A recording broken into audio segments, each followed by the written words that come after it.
다가오는 22대 총선의 지역별 민심과 주목받는 핵심 선거구를 날카롭게 분석해보는 총선 핫플. 오늘도 이종훈 정치평론가, 김성환 시사평론가 두 분과 함께하겠습니다. 어서 오십시오. 반갑습니다. 안녕하세요. 안녕하세요. 네, 어떤 사안에 대한 찬반이 동률이거나 두 세력이 비슷할 때 승패를 결정짓는 한 표를 가리켜서 캐스팅 보트라고 하죠. 오늘은 전통적으로 캐스팅 보트 역할을 해온 충청 지역으로 가보겠습니다. 네, 충청 지역을 흔히 속을 알 수 없는 곳이다 이렇게 이제 말들을 많이 하고 있는데 대체로 여야 어느 한쪽으로 쏠리지 않는 그동안 이제 절묘한 선택을 해왔기 때문인데요. 과거 자민련부터 시작해서 충청당이 사라진 이후 양당 구도 속에서 충청의 정치적 성향은 어떻게 변해왔는지 한번 오늘 그 두 분의 좀 말씀을 들어보도록 하겠습니다. 이종훈 시사평론가님께서 좀 정리를 해주실까요? 충청 지역의 정치적 성향. 네, 충청 지역이 워낙은 완전히 한쪽에 쏠렸던 지역이죠. 네. 완전 보수 텃밭 비슷하게 돼 있었습니다. 그러니까 조금 전에 자민련 말씀하셨는데 그 자민련 시절에 그래서 15대 총선 1996년도에 있었던 그 총선 때는 그 당시 이 지역이 24석이었는데 모조리 자민련 24석이 싹쓸이했던 적도 있습니다. 그런 적도 있군요. 네. 그런데 뭐 지난번 총선 때는 어땠죠? 민주당이 20석 거의 싹쓸이, 28석만 단지 이제 국민의힘 쪽에서 가져오는 이렇게 완전히 그 흐름이 확 바뀌게 된 건데 이게 인구 구성의 변화도 좀 이제 있고요. 이제 뭐 그런 것들이 반영이 되면서 서서히 이제 바뀌어 왔습니다. 그리고 자민련이 아시다시피 그 DJP 연합을 또 해가지고 한때 또 이제 그 지금의 민주당의 이제 그 원조격인 그쪽하고도 힘을 합쳤던 새천년 민주당하고도 힘을 합쳤던 그런 적이 있습니다. 그래서 그러면서 이게 조금 아마 희석이 좀 된 것 같아요. 그런데 그러면서 서서히 민주당 중심이 이제 더 좀 강세인 곳으로 그렇게 바뀌어 왔는데 사실은 지난 총선이 약간 좀 이례적이었죠. 이례적으로 민주당 쏠림 현상이 그때 뭐 전국적으로 그랬던 거고 그 전에는 뭐 민주당하고 이제 국민의힘 보수 정당이 그나마 이제 약간 이제 반반 정도 하는 그런 그 흐름이었다. 그래서 이번 같은 경우에 다시 도로 그 반반으로 환원이 될지 안 될지 그게 이제 최대의 관전 포인트라고 봐야 됩니다. 네. 자, 충청권 28석 중에 국민의힘은 10석 그리고 민주당은 5석을 안정권으로 보고 있습니다. 나머지 13곳에서 충청의 성적표가 결정된다는 그런 이야기인데요. 특히나 최근 여론조사에서 충청은 부동층 비율이 14에서 17% 정도 이렇게 잡히고 있습니다. 이 충청권 판세를 좌우할 부동층을 내 쪽으로 끌어당기려면 여야는 좀 어떤 포인트들을 건드리면 좋을지 김성환 평론가님께 여쭤보도록 하겠습니다. 최근 윤석열 대통령이 민생토론회 충청 지역에 가가지고 하기도 하고 한동훈 비대위원장이 충청 지역에 가서 한 얘기를 보면 다 답이 나와 있는 것 같아요. 그러니까 R&D 일단 예산 복원하겠다 이거 굉장히 강조하고 있고요. 그것에 대해서 특히 대전 지역의 민심이 안 좋아질 수밖에 없고요. 뭐 세종도 일부 영향을 받을 수 있고요. 그리고 이 충청 지역이 좀 더 개발될 수 있겠다 여러 가지 개발 공약들을 많이 냈거든요. 근데 그게 민심에 전혀 반영이 안 됐느냐? 제가 볼 때 일정 부분 역할을 한 것 같아요.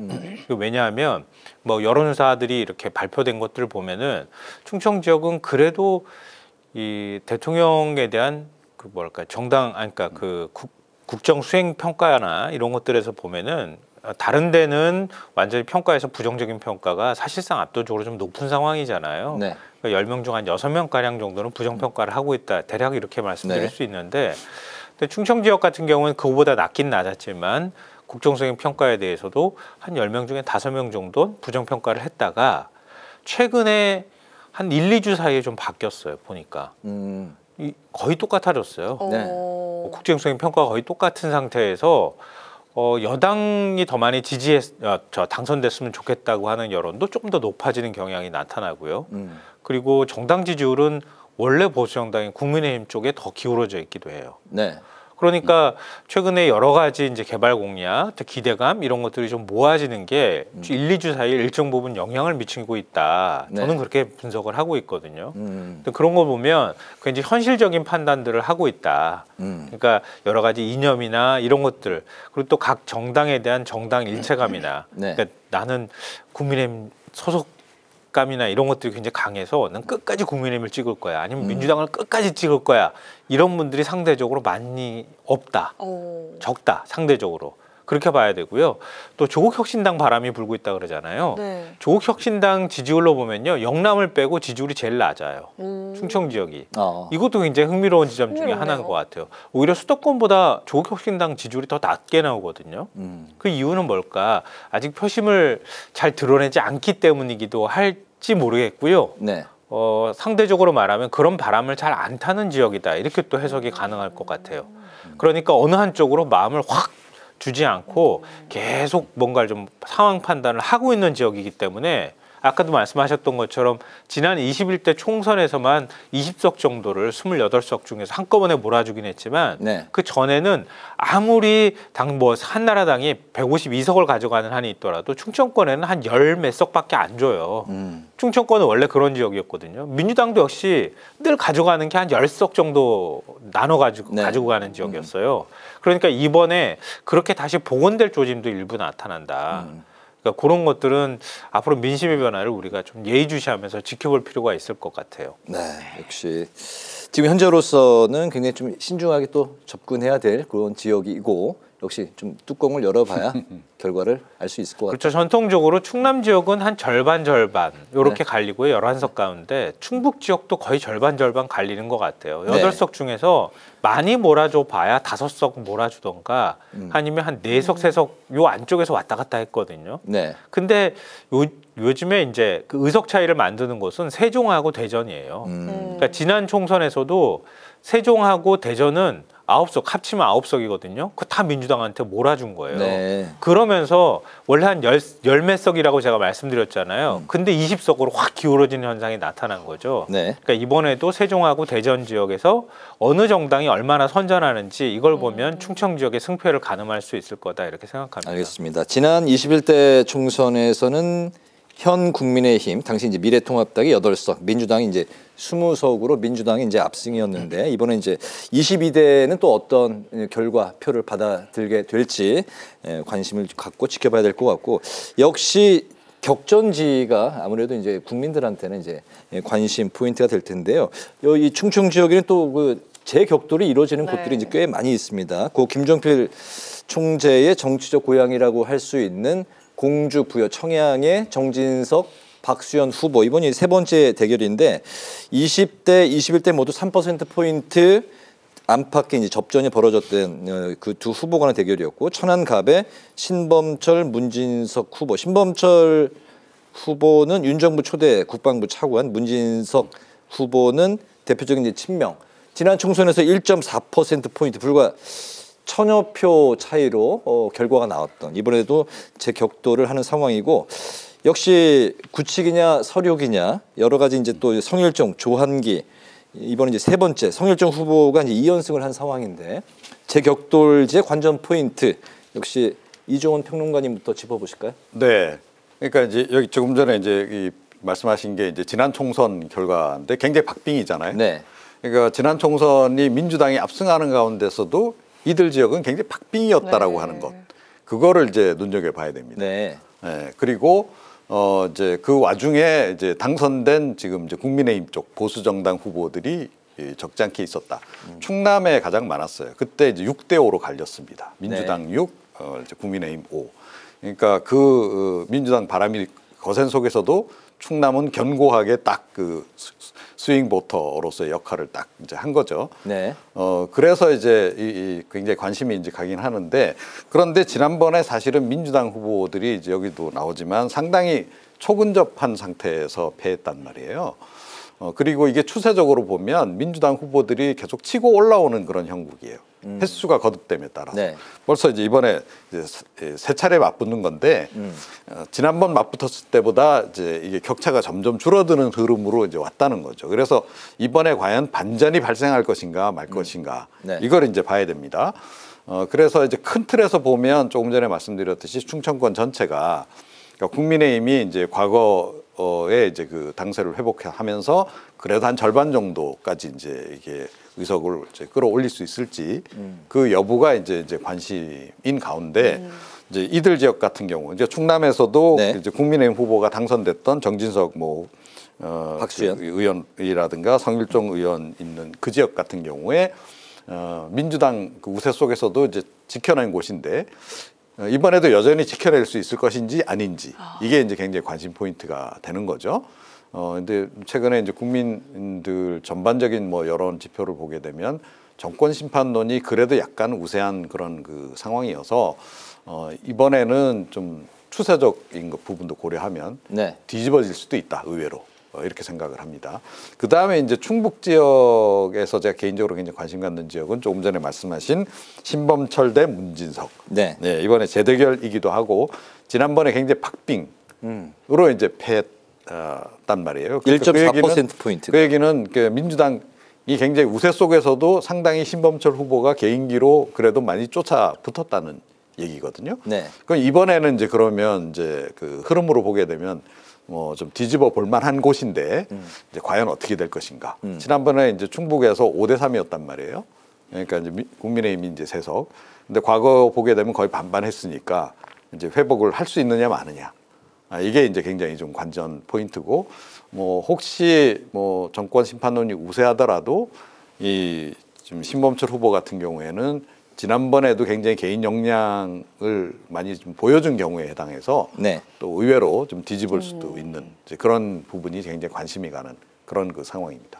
충청 지역이 이제 28곳인데 무려 10곳에서 재격돌입니다. 그만큼 다른 지역에 비해서 좀 새로운 인물이 덜 나왔다 이렇게 볼 수도 있는 건가요? 아니면 기존의 그 후보들이 워낙 워낙에 정치세가 강자들이라. 강해가지고 네, 감히 덤비질 못하는 네. 이런 현상도 나타나는 거 아닌가 싶은데요. 그러니까 그만큼 경쟁이 치열하다는 얘기죠. 그러니까 지역에서 굉장히 오랫동안 공을 들이지 않으면 쉽게 마음을 안 주는 지역이다. 이렇게 또 얘기할 그렇군요. 수 있을 거예요. 네. 그러니까 한 지역에서 굉장히 털을 잘 닦으면서 오랫동안 공을 들여왔는데 그 지역에 가가지고 경선에서 이길 거라고 생각하기가 쉽지가 않잖아요. 네. 거기에 아예 터줏대감이 딱 있는 상황이니까. 그러니까 비슷하게 정치적 그 중량감이 비슷한 후보들이 계속 맞붙는 현상들이 나타나는 거 아닌가 그런 생각이 들고요. 그리고 충남 지역은 사실은 그 뭐 여러 가지 도심 지역도 있고 읍면 단위도 있고 그렇긴 하지만 네. 충남 지역 분들 만나잖아요. 홍성 분들이나 예산 분들 만났을 때도 마찬가지인데 우리는 독립운동 하던 시절부터 굉장히 뭐라고 하죠? 이 안에 그 꼿꼿한 심지 같은 걸 갖고 있는 사람들이다. 그때 일제시대 때부터 일제강점기 때부터 꺼내세요. 우리 쉽게 마음 안 준다. 그리고 누구한테 함부로 뭘 하지 않는다. 이런 것들을 굉장히 강조하시거든요. 그러니까 그런 것처럼 그만큼 사실은 어느 정당 바람이나 이런 것들을 타면서 투표 선택을 하지 않기 때문에 표를 던져주지 않기 때문에 네. 이렇게 이렇게 계속 그 여러 사람들이 똑같이 뭐 3번씩이나 붙거나 이런 지역들이 많지 않을까 그런 생각이 들고요. 정진석 의원 같은 경우는 이번 6선 도전인 거죠? 네네 맞습니다. 네, 네네. 그럼 최다선 의원이 되는 거예요. 그러면 만약에 국민의힘이 다수당이 되잖아요. 1당이 되면 국회의장으로 바로 갈 가능성이 매우 높죠. 네. 그러니까 그런 것들은 아마 지역민들한테 일정하게 영향을 미칠 수는 있다고 보는데요. 사실은 지난 총선 때 박수현 후보가 더 득표할 수 있었을 가능성이 저는 되게 높았다고 생각했거든요. 네. 근데 안희정 전 충남지사의 성추문 문제가 걸려 있었던 거예요. 아. 근데 그게 사실은 충청 지역에 특히 충남 지역에 전반적으로 선거에 악영향을 미쳤어요. 그래서 그때 굉장히 고전을 많이 했어요 후보들이. 그러니까 그 리스크나 변수가 이제 사라진 상황이잖아요. 네. 여기에 예를 들면 이제 이른바 정권 심판론이 일정하게 작동을 한다거나 또 왜냐하면은 새로운 신인 후보라기보다는 계속 그 지역에 공들인 후보기 때문에 그런 면에서 한 번쯤 이번에는 뽑아줘야 되지 않을까? 미워도 다시 한번 뭐 이런 감정들이 올라오기 시작하면 지금 뭐 정진석 의원도 후보도 이 안심할 수는 없는 상황이다 이렇게 생각해요. 네. 이게 뭐 그 어느 곳도 안심할 수 없는 이런 지역이 아닐까 싶어요. 네, 또 빅매치 지역이 또 남아 있습니다. 여야가 전략 공천으로 맞붙는 지역도 빅매치가 예상이 되고 있는데 지금 민주당 장철민 의원이 현역으로 있는 대전 동구 지역에는 비례대표 출신 그 윤창현 현역 의원이 또 이렇게 현역 대결로 맞붙게 됐고요. 대전 동구 지역이죠. 또 홍선 예산에는 강승규 전 대통령실 시민사회 수석 비서관이 양 양승조 전 충남도지사와 일전을 벌이게 됐습니다. 또 그리고 국민의힘으로 간판을 바꾼 이상민 의원도 지금 육선 도전인가요? 네. 그리고 또 정치 신인인 황정화 후보가 싸우는 유성을까지 있습니다. 지금 이 판세가 선거 때까지 이어질 수 있을까요? 어떻게 보십니까? 네, 뭐 정치라는 건 예상을 하기 어렵기 때문에요. 네. 뭐 어떤 악재가 불거질지 모릅니다. 그거에 따라서 판세가 또 한번 요동칠 수도 있는 거고, 또 이 충청권은 조금 전에도 뭐 계속 얘기를 했습니다만, 어찌됐건 캐스팅 보터들이 많은 지역이어서 네. 그 바람의 영향을 굉장히 이제 받는다는 거죠. 그래서 이번에 어찌됐건 이 지역에서 가장 관심 가는 데는 대정 유성을이라고 봐야 되겠습니다. 네. 이상민 의원이 의원. 민주당에서 이제 국민의힘으로 이제 그렇죠. 옮겨서 출마를 이제 했고, 이제 그런 속에서 아시다시피 이제 R&D 예산 축소라고 하는 이제 빅 이슈가 이 지역에 터졌단 말이에요. 네. 자, 그러니까 민주당에서 연구원 출신의 여성과학자, 여성과학자를 딱 투입을 했습니다. 네. 자, 근데 거기서 끝나는 게 아니고 새로운 미래가 또 여기서 후보를 딱 내보냈어요. 그래서 이게 이제 어떻게 작동할 것이냐. 이제 그러니까 R&D 예산을 이제 축소시킨 부분 때문에 뭐 제가 듣기에도 그쪽 민심이 이렇게 요즘에 굉장히 좀 좋은 건 아니래요. 여당이. 예, 그리고 이제 굉장히 부정적인 그런 게 많고. 그래서 뭔가 이번에 좀 우리가 집단 행동으로 좀 뭘 보여줘야 되는 거 아니냐. 정부 여당에 대해서. 그런 이제 민심이 좀 있다 그래요. 네. 그래서 최근에 이제 이제 실시된 그런 이제 여론조사를 보더라도 이상민 후보가 좀 고전을 하는 약간 이제 그런 모습으로 나타나고 있단 말이에요. 현재까지 여론조사가. 예, 그렇습니다. 네. 그래서 어떻게 보면 이제 이상민 후보 같은 경우는 워낙 이곳에 정치를 오래 하셨기 때문에 자기 조직력이라든가 이런 게 이제 꽤 있는 것으로 그렇게 이제 봐야 되는데, 그게 별로 작동 안 하고 있는 상황이다라고 하는 것. 이제 그 가운데 지금 조금 전에 말씀드렸듯이 새로운 미래 쪽에도 이제 후보를 냈단 말이에요. 그럼 새로운 미래는 미래 쪽 후보는 누구 표를 잠식할 것이냐? 역시 민주당 표를 잠식할 거란 말이에요. 네. 그러면 이제 민주당에 이제 좀 야심차게 내보낸 그 여성 후보자 황정화 후보자의 표심을 얼마간은 새로운 미래 쪽에서 가져갈 가능성이 없잖아 있는 거죠. 그게 그러니까 어떻게 작동할 것인가? 이거를 이제 복합적으로 봐야 되는 이제 그런 그 상황이다 이렇게 생각을 합니다. 네. 눈여겨본 지역 있으실까요? 근데 제가 눈여겨본 지역하고 거의 똑같아가지고요. 네. 대전 유성을로. 예, 대전 유성을. 아까 이제 아무래도 그 충청도가 그 인물에 대해서 오랫동안 이제 뭐 좀 그 정을 줬으면 쉽게 바꾸지 않는 지역이다. 뭐 일제 시대 때까지 말씀을 이제 하셨는데 5선을 했습니다. 당을 바꿨어요. 정말 이 충청 지역의 민심이 정말 궁금하거든요. 근데 이상민 의원은 자유선진당으로 갔다 온 전력이 있기도 하니까요. 그 사이에 자유선진당으로 당선이 되기도 했었고요. 그러니까 이번 한 번이 아니기 때문에 뭐 그것만 가지고 영향을 미친다고 보기는 좀 쉽지는 않을 것 같고요. 그러니까 지금 조금 열세다 이렇게 표현하신 거는 제가 볼 때는 대전 유성 같은 경우에는 젊은 층 인구가 상대적으로 많기도 하고요. 그 대덕단지하고 그다음에 카이스트하고 같이 끼어 있는 지역입니다. 그러니까 상대적으로 젊은 층에다가 연구원들이 많은 지역이니까 R&D 예산 삭감 문제나 이런 거에 대해서 상당히 여론이 안 좋을 수 있다는 거예요. 그러니까 민주당이 그런 점을 겨냥해서 황정화 박사를 여기다가 공천을 한 거죠, 사실은. 그러니까 천문연구원 시절에 저도 뵌 적이 있었거든요, 인터뷰하는 것 때문에. 이제 시원시원하고 그런 성품이에요. 근데 주변 사람들의 얘기를 들어보면 정치를 원래 생각했던 건 아닌 것 같은데요. R&D 예산 삭감에 대해서 굉장히 분노했다. 그래서 그걸 다시 복원하겠다 이런 얘기를 했다고 하더라고요. 근데 그런 것처럼 일정하게 R&D 예산 문제가 이제 선거 표심에 상당히 영향을 줄 가능성이 있다 이런 거고요. 말씀하셨던 것처럼 민주당에서 곧바로 정반대인 국민의힘으로 옮겨갔잖아요. 이런 부분에 대해서도 좀 반신반의하거나 갸우뚱하는 그런 유권자들도 적지 않겠죠. 근데 그게 어떻게 영향을 미칠지 이건 앞으로 지켜봐야 될 부분이 아닐까 싶고요. 그리고 홍성 예산, 홍문표 의원이 오랫동안 현역 의원으로 있었잖아요. 홍문표?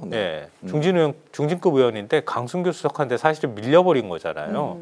나중에 가서 불출마 선언을 하기도 했었는데 강승규 전 수석이 이른바 찐윤이라고 불리잖아요. 근데 여기는 원래 보수색이 굉장히 강한 지역이에요. 그렇습니다. 제가 아까 그 독립투사들 얘기 바로 이 지역에서부터 이 지역이군요. 나오신 분들이거든요. 그러니까 그런 자부심 같은 것들이 있고 함부로 마음을 안 주는 지역인데 상대적으로 또 보수화되어 있는 지역이기도 하고요. 근데 이른바 찐윤 그 후보가 갔을 때 어떤 반응을 보이는지 또 전 충남지사가 또 같이 맞붙은 상대이기도 하잖아요. 어찌 보면 두 사람 다 한쪽은 살아있는 권력, 또 한쪽은 이전에 이미 권력을 가졌던 경험이 있는 인사가 붙었을 때 어떤 결과가 나올지 이걸 좀 지켜보면 어떨까 싶어요. 네, 알겠습니다. 뭐 초선끼리의 대결, 윤창현, 장철민 의원 간 대결. 여긴 그 대전 동구는 그 대전역 있는 지역이에요. 제가 알기로는. 그래서 그쪽은 상대적으로 그 오랜 구도심이에요. 네. 구도심이고 보수색이 조금 여기는 짙은 지역에도 해당이 되거든요. 그러니까 지난번에는 민주당이 뭐 대전 지역에서 싹쓸했다 이렇게 해도 되지만 네. 보수색이 어느 정도 있는 지역이기 때문에 실제로 여기서 민주당이 이번에 아무리 뭐 여러 가지 바람을 탄다 하더라도 박빙이 되거나 고전할 가능성이 있는 지역이라고 봐야 될 것 같습니다. 그렇군요. 제3지대로 또 옷을 이제 바꿔 입은 현역 의원들이 또 이 지역에도 있습니다. 제3지대 이제 바람의 세기가 이제 중요한 또 이제 변수가 될 수도 있을 것 같은데요. 민주당에서 탈당해서 새로운 미래로 합류한 박영순 의원, 또 김종민 의원, 대전 대덕과 세종갑에 출마를 이제 합니다. 제3지대가 변수가 될 수 있을지, 네, 이종훈. 네, 그거 이제 굉장히 관심이 가는 대목이죠. 그것도. 네. 그러니까 이 조금 전에 언급하신 이 두 분 다 이제 민주당 이제 현역인데 이제 컷오프되고 하면서 이제 나가신 당을 분들 바꾸고, 아니에요. 네.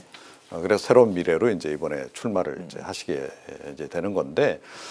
이 두 지역 다 사실은 좀 이제 그 민주당세가 강한 지역입니다. 네. 특히 저는 이제 세종에 굉장히 관심이 좀 많이 가는데 세종은 뭐 지난 총선 때도 두 곳 모두 민주당이 이제 가져갔을 뿐만 아니라 지난 그 대선에서도 충청권 대부분이 이제 윤석열 대통령 지지로 돌아선 가운데 세종만큼은 예. 네. 이재명 후보를 지지를 한 곳이라는 거예요. 네. 거의 철옹성 같은 그런 곳인데 이번에 어찌됐건 김종민 의원이 이제 민주당을 탈당한 분이 이쪽에 이제 새로운 미래로 이제 들어온다는 거죠. 자, 그랬을 때 이제 결국은 이제 민주당 표심을 일부 이제 그 가져가지 않겠어요? 그게 이제 과연 어떻게 영향을 미칠 것인가. 그래서 국민의힘이 이 정말로 민주당의 아성에서 깃발을 꽂느냐 마느냐. 하는 거를 이제 하는 게 판결날 것이기 때문에 네. 굉장히 관심이 많이 가는 이제 그런 그 상황이고요. 대전 대덕 역시 마찬가지죠. 그러니까 이제 민주당이 이제 지난번에 당선된 곳인데 이번에 이제 나가서 새로운 미래 후보로 이제 나온다는 거죠. 자, 그런 상태에서 과연 민주당 표심을 얼마나 가져가서 이 야세가 강한 이곳에서 과연 국민의힘이 이제 이 탈환을 해낼 수 있겠는가. 이게 이제 굉장히 관심이 가는 이제 그런 그 대목이다. 이렇게 보시면 될 것 같습니다. 네, 김성원 평론가님. 지금 말씀하셨던 것처럼 그 새로운 미래가 어느 정도 바람을 일으킬지 과거에 2008년 뭐 총선이나 이랬을 때처럼 근데 그 이전에 이제 자민련 시절도 말씀하셨잖아요. 네. 자유선진당이 그때 2008년 총선 때 18석인가 가져갔던 것으로 기억하거든요.